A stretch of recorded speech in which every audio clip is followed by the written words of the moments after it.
Hello दोस्तों, ਅੱਜ ਆਪਾਂ ਜੋ ਗੱਲ ਕਰ ਰਹੇ ਹਾਂ 12th ਕਲਾਸ ਦੇ ਮੈਥ ਦੇ ਫੰਕਸ਼ਨ ਟੌਪਿਕ ਤੇ ਗੱਲ ਕਰ ਰਹੇ ਹਾਂ। ਫੰਕਸ਼ਨ ਦਾ ਕੀ ਕਨਸੈਪਟ ਹੈ, ਕੀ ਥਿਉਰੀ ਹੈ, ਐਗਜ਼ਾਮ ਦੇ ਵਿੱਚ ਕਿਸ ਕਿਸ ਟਾਈਪ ਦੇ ਆਬਜੈਕਟਿਵ ਕੁਐਸਚਨ ਆ ਸਕਦੇ ਆ, ਆਪਾਂ ਡਿਟੇਲ 'ਚ ਗੱਲ ਕਰਦੇ ਹਾਂ। ਤਾਂ ਫੰਕਸ਼ਨ ਤੋਂ ਪਹਿਲਾਂ ਮੈਂ ਤੁਹਾਨੂੰ ਬੈਕ 9th ਕਲਾਸ ਲੈ ਕੇ ਚੱਲਦਾ, 10th ਕਲਾਸ ਲੈ ਕੇ ਚੱਲਦਾ। ਆਪਾਂ ਗੱਲ ਕਰਦੇ ਹਾਂ ਪੋਲੀਨੋਮੀਅਲ ਦੀ। ਮੈਂ ਸਟਾਰਟ ਪੋਲੀਨੋਮੀਅਲ ਤੋਂ ਕਰ ਰਿਹਾ क्योंकि जो फंक्शन है ना बेसिकली वो पॉलिनोमियल का कॉन्सेप्ट है। हाउ, एक छोटी सी example, px is equal to x square minus 5x plus 6 है ना। इत्थे आपां वैल्यू रिप्लेस करते हैं, x टू 0 1 2 3 माइनस 1। अगर 0 रिप्लेस किया मैं डायरेक्ट लिख रहा, इट विल बी 6। अगर 1 रिप्लेस करांगे 2 आ गया, 2 रिप्लेस करांगे 0 आ जाओ, 3 रिप्लेस करांगे 0 आ जाना है, -1 रिप्लेस करांगे 12 आ जाना है। तो मतलब we can find infinite values, है ना। बिल्कुल सिंपल चीज़। हुण इत्थे 2-3 क्वेश्चन अराइज होंदे हैं। पहला क्वेश्चन, वैल्यू ऑफ एक्स, पहला क्वेश्चन। दूसरा क्वेश्चन, वैल्यू ऑफ पॉलीनोमियल। हुण मेरा क्वेश्चन यह है, एक्स की आपां कोई ऐसी वैल्यू है जिस ते आपां इहनूं नहीं सॉल्व कर सकते। मीनस कोई भी एक्स की वैल्यू जिहड़ी आपां इत्थे रिप्लेस करिए तो यह सॉल्व ना होवे, नहीं, ये पॉसीबल नहीं। क्योंकि तुसी चाहे 1/2 रिप्लेस कर दो, 2/3, 1000 लाख 10 लाख करोड़, जिड्डा मर्जी वड्डा फ्रैक्शन, जिड्डी मर्जी छोटा फ्रैक्शन, जिन्ना मर्जी वड्डा रैशनल नंबर, छोटा रैशनल नंबर, किन्नी मर्जी वड्डी संख्या आप रिप्लेस कर दिए, इन्हें कोई ना कोई वैल्यू देनी है। इट मीन्स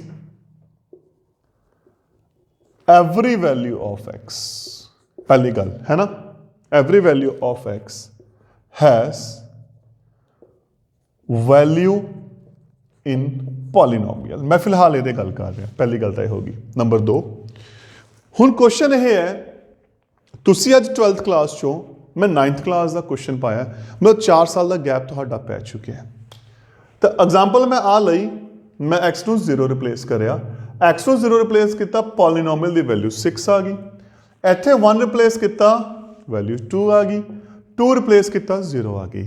तो ये पॉसीबल है कि सेम पॉलीनोमियल है, वैल्यू मैं 0 रिप्लेस करदा, पर इत्थे 6 की जगह पर कोई होर अदर वैल्यू आ जाए। Is it possible? नहीं। ये चाहे तुसी 9th क्लास सॉल्व करो, चाहे अज सॉल्व करो, चाहे 20 साल बाद सॉल्व करियो, इस पॉलीनोमियल की 0 ते वैल्यू 6 ही रहनी है। तो फिर हुण एक लाइन होर ऐड कर रहे हैं, every value of x has a unique value in p x. This is a function.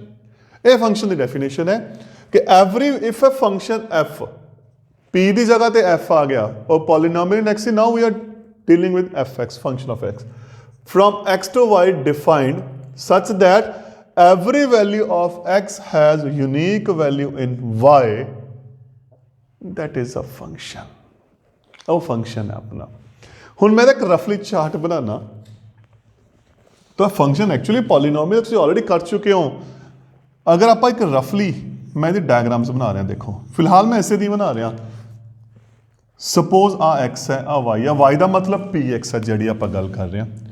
इत्थे आप आ वैल्यूज रिप्लेस कीतियां ने, -1 ते वैल्यू 12 आ रही है, समथिंग इत्थे जे किते होनी है, 0 ते वैल्यू 6 आ रही है, इत्थे जे किते होनी है, 1 ते वैल्यू 2 आ रही है, इत्थे 0 आ रही ने। आ एक छोटा सा डायग्राम बनाई है मैंने, जिथे मैं इंटीजर्स लै रहा, इधर भी इंटीजर्स है, इधर भी इंटीजर्स है। तो देखिया कि -1 की वैल्यू 12, 0 की वैल्यू 6, 1 ते वैल्यू 2, 2 ते 3 ते वैल्यू 0। ये एक्स है, ये वाई, या फिलहाल आप करिए पी एक्स है। देखो ध्यान नाल, है ना। तो होया कि 2 वैल्यूज ने एक वैल्यू दे दी। देखो ग्राफ देखो हुण ध्यान नाल, हुण मैं ग्राफ ते आ रहा, हाँ चीज़ या तो ए बन गया, यदा मतलब ये खाली है,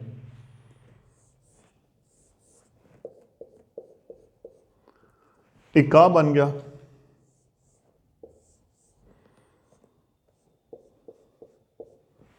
एक आ बन गया,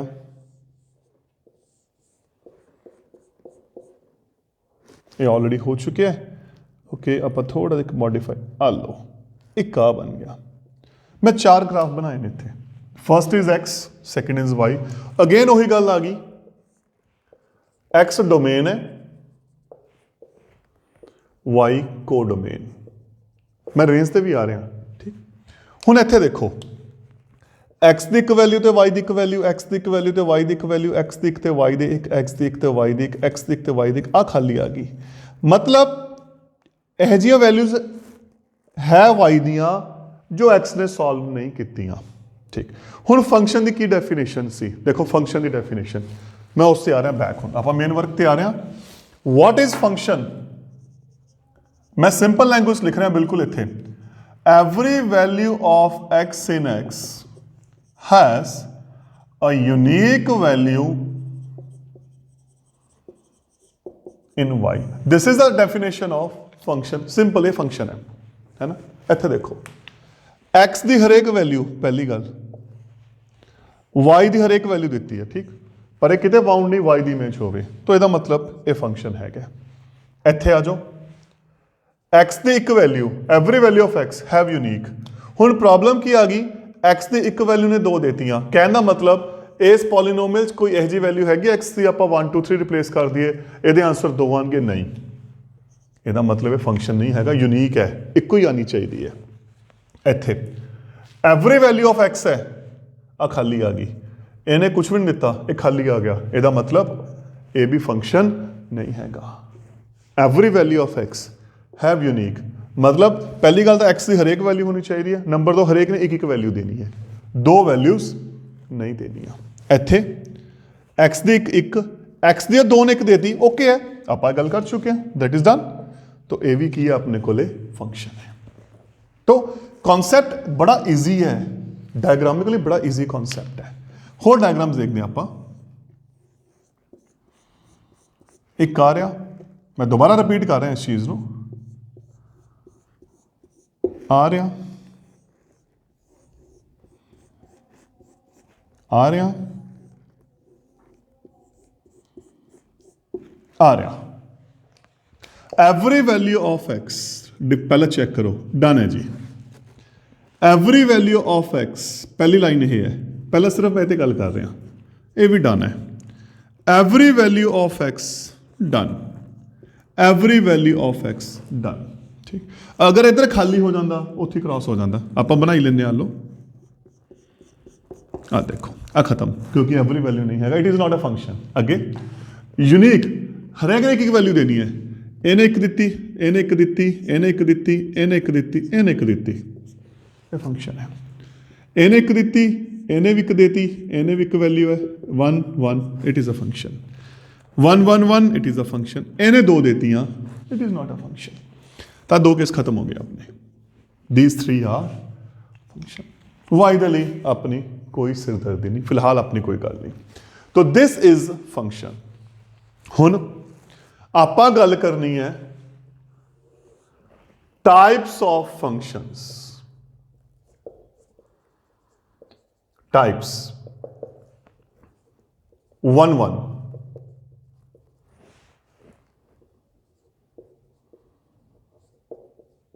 मैनी 1, ऑन 2, 3 ने अपने को 1 1, many 1, on 2। What is the meaning of 1 1? 1 value of x correspond to 1 value of y। Many 1 का मतलब many values of x correspond to 1 value of y। हुण आपां क्लीयर कर चुके सी, आ दोनों फंक्शन नहीं है, तो 3 टाइप्स ने। चेक करो 1 1 केड़ा है, मैनी 1 केड़ा है। फिलहाल मैं 2 ते गल कर रहा।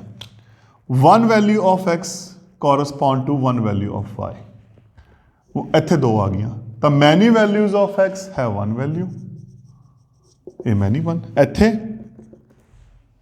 1 1। Is it okay? I hope it is clear, क्योंकि 1 1 की है, मैनी 1 की है। 1 1 नूं एक होर वर्ड दिता गया, injective. Injective. Now what is onto, ये थोड़ा सा उल्टा है। Every value of y has pre image in x, मतलब आ लाइन देखो हुण y की वैल्यू खाली नहीं रहनी चाहिए। कहने का मतलब आप तीन फंक्शन ले है, इत्थे y का इत्थे कुछ नहीं, ਇਹਦਾ मतलब ये ऑन टू नहीं हैगा। आ y खाली पिया है, ये भी ऑन टू नहीं हैगा, यह नहीं हैगा तो ऑन टू है। तो कहने का मतलब ये तीनों फंक्शन है, this is only one one function, this is only many one function, this is one one and onto, क्योंकि इत्थे y की कोई भी वैल्यू खाली नहीं हैगी, इत्थे अपने कोले y दी वैल्यूज खाली पईयां ने। खाली का मतलब x की कोई भी यह जी वैल्यू नहीं हैगी जिन्हें वो दिता। तो this is the concept of one one, many one and onto. देखो हुण मैं एक एग्जाम्पल लैके समझा रहा की चेंज हुंदा है, की सब तो इंपॉर्टेंट चीज़ है। मैं छोटी एग्जाम्पल लै रहा, f from natural to natural mod x, first example. Second f from real to real mod x। की किया है, मैंने सिर्फ डोमेन ते कोडोमेन नूं बदलिया, फंक्शन मैं एज इट इज रखे। ठीक, एग्जाम्पल देखो, आप रफली एक डायग्राम बनाई, वो इत्थे नेचुरल नंबर है, इत्थे नेचुरल नंबर है, इत्थे रियल है, इत्थे रियल है। ठीक, 1 2 3 4 5 ऑनवर्ड्स, 1 2 3 4 5 ऑनवर्ड्स। रियल च सारे नेगेटिव आ गए, फ्रैक्शन आ गए, पॉजिटिव आ गए, है ना, सारे नेगेटिव आ गए, फ्रैक्शन आ गए, पॉजिटिव आ गए। ओके, इत्थे देखते हैं, अगर x ਨੂੰ 1 रिप्लेस करांगे तो 1 आना है, 2 ਦਾ 2, 3 ਦਾ 3, 4 ਦਾ 4, 5 ਦਾ 5, 6 ਦਾ 6। ਇੱਥੇ -3 ਦਾ 3, 3 ਦਾ 3, -2 ਦਾ 2, 2 ਦਾ 2, -1 ਦਾ 1, 1 ਦਾ 1, 0 ਦਾ 0। ਕਲੀਅਰ ਹੋ ਗਿਆ। ਇੱਥੇ ਦੇਖੋ ਹੁਣ ਕੀ ਹੋਇਆ, ਹਰੇਕ ਨੇ ਇੱਕ ਵੈਲਿਊ ਦਿੱਤੀ, तो ये 1 1 है, y ਦੀ ਹਰੇਕ ਵੈਲਿਊ ਇਹਦੇ ਵਿੱਚ ਆਊਗੀ, तो यदा मतलब है ऑन टू भी है, तो this is 1 1 and onto. Domain की होगी नेचुरल नंबर, को डोमेन की होगी नेचुरल नंबर। हुण आ गई गल रेंज ते, वो मैं समझाना, पहला पाई ते गल करते हैं। इत्थे x दियां दो वैल्यूज ने, उन्हें एक वैल्यू दी, -3 3 ने 3 दिता, -2 ने 2 दिता, तो यदा मतलब पहली गल ये की हो गया, मैनी वन। की है ऑन टू हैगा, नहीं हैगा, क्योंकि इन्हां दी कितों वैल्यू नहीं आनी, क्योंकि मॉड चो आपां नूं पता है हमेशा वैल्यू पॉजिटिव बाहर निकलनी है, नेगेटिव नहीं निकलनी, तो यदा मतलब यह ऑन टू नहीं हैगा। ठीक हो गया। तो हुण इत्थे आ वैल्यूज अपने कोले आईयां ने, जिहड़ियां वैल्यूज आंदियां हुंदियां वो रेंज हुंदी है, समझ आए। तो हुण इस केस देखो, डोमेन होगी रियल नंबर, को डोमेन होगी रियल नंबर, तो रेंज की होगी 0 1 2 3 ऑनवर्ड्स। कहना मतलब positive real numbers including zero. इत्थे जो रेंज है वो सारी होनी है। तो what is the meaning of this, इत्थे मैं एक एग्जांपल ले रहा, ऑन टू फंक्शन की कंडीशन की है, what is the condition of onto function. तो what is the onto, देखो ध्यान नाल, ऑन टू का मतलब यह है range of function is same as codomain of function. This is the definition of onto, क्योंकि every value of y के है, ਇਹਦਾ मतलब सारिया ने वैल्यू देनी है, तो कोडोमेन रेंज बन गई। अगर देखो खाली रह गई, आ रेंज है, आ सारी कोडोमेन है, पर onto की कहता है y should not be vacant, simple language. ਇਹਦਾ मतलब कोई ना कोई वैल्यू देनी है, तो it means range is same as codomain. तो दोस्तों यह सी अपना फंक्शन दी।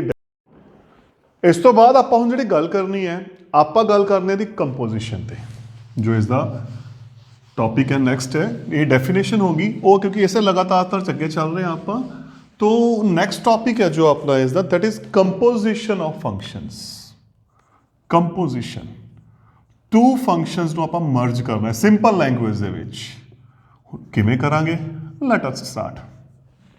ਕੀ ਕਨਸੈਪਟ ਹੈ?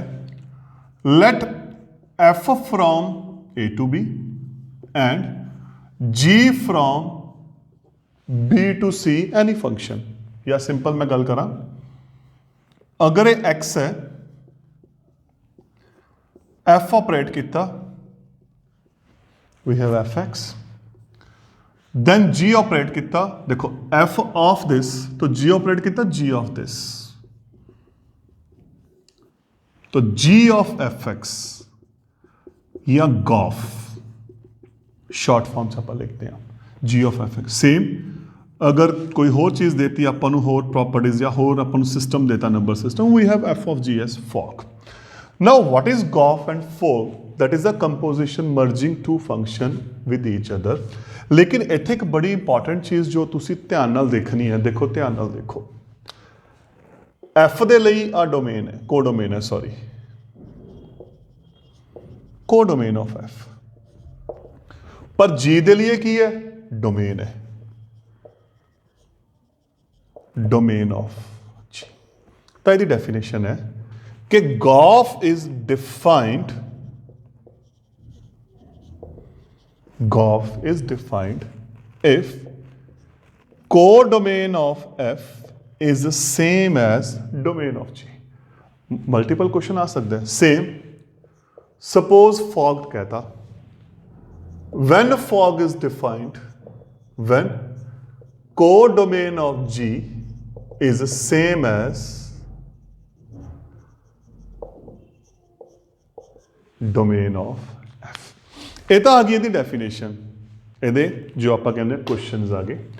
ਹੁਣ ਜਦੋਂ ਆਪਾਂ ਮਲਟੀਪਲ ਦੀ ਗੱਲ ਕਰਾਂਗੇ, ਕਿਉਂਕਿ ਐਸ ਸੱਚ ਮਲਟੀਪਲਸ ਜਦੋਂ ਆਉਣਗੇ ਉਦੋਂ ਆਪਾਂ ਨੂੰ ਇਹਦੀ ਜ਼ਰੂਰਤ ਨਹੀਂ ਆਣੀ, ਉਹ ਸਿੰਪਲ ਲੈਵਲ ਹੀ ਆਊਗਾ, ਉਹਨੂੰ ਆਪਾਂ ਡਾਇਰੈਕਟਲੀ ਸੋਲਵ ਕਰਾਂਗੇ। ਨੋ ਨੀਡ ਟੂ ਚੈੱਕ ਦਿਸ, ਕਿਉਂਕਿ ਆਪਾਂ ਸਿੰਪਲ ਲੈਵਲ ਤੇ ਗੱਲ ਕਰ ਰਹੇ ਹਾਂ। ਹਾਊ?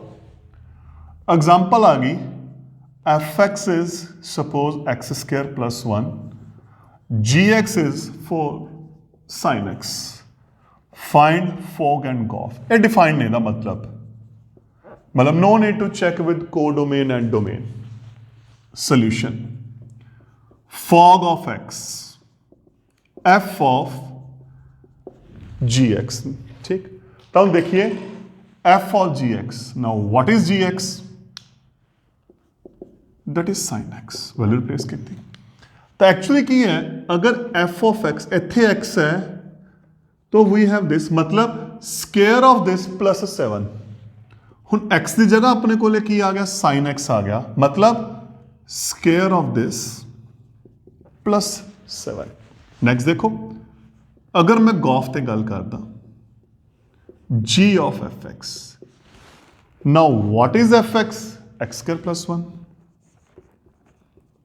हुन g of this is sine of this, तो g of this is sine of this. तो जिथे एक्स सी ओदी जगह ते अपने को की आ गया x square plus 7। Let me take one more example.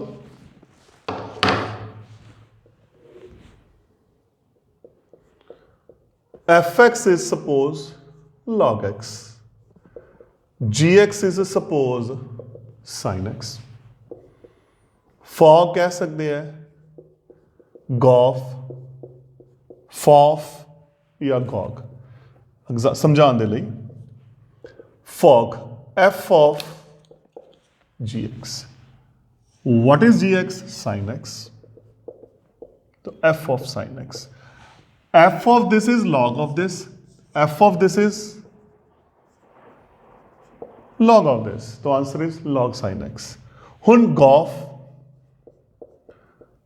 g of fx, what is fx? log x, तो a आ गया g of log। हुन g का जो ब्रैकेट है वो साइन दे नाल है, तो a हो गया sine of log x। Fof f of fx, what is fx? log x। Again, what is f of that? Log of log। Same, gog, g of gx, this is sin x, g of sin x again sin of sin x। ਤਾਂ ਦੋਸਤੋ ਇਹ ਬਿਲਕੁਲ ਛੋਟਾ topic ਹੈ ਜੋ ਆਪਣਾ composition ਦਾ, no doubt objective question ਦੇ ਬੜੇ ਵਧੀਆ ਚਾਂਸ ਹੈ ਇਸ ਦੇ ਵਿੱਚ ਆਉਣ ਦੇ। They can give you sum particular value also, like ਇੱਥੇ ਤੁਹਾਨੂੰ ਮੈਂਸ਼ਨ ਕਰਤਾ ਫਾਈਂਡ ਦਾ ਵੈਲਿਊ ਐਟ 60, ਉਹ ਓਬਵੀਅਸਲੀ ਹੈ, ਫਿਰ ਆਪਾਂ ਵੈਲਿਊ ਰਿਪਲੇਸ ਕਰਕੇ ਉਹਨੂੰ ਸੋਲਵ ਕਰ ਲਾਂਗੇ। ਇੱਥੇ ਆ ਗਿਆ ਲਾਈਕ ਐਟ x1, ਜੋ ਵੀ ਹੈ ਕਹਿਣ ਦਾ ਮਤਲਬ। ਤਾਂ ਦੋਸਤੋ ਇਹ ਸੀ ਆਪਣਾ ਫੰਕਸ਼ਨ ਦਾ ਪਹਿਲਾ part, definition of function, type of function and composition. Next part 'ਚ ਆਪਾਂ ਗੱਲ ਕਰਾਂਗੇ ਬਾਈਨਰੀ ਆਪਰੇਸ਼ਨ ਤੇ। Thank you.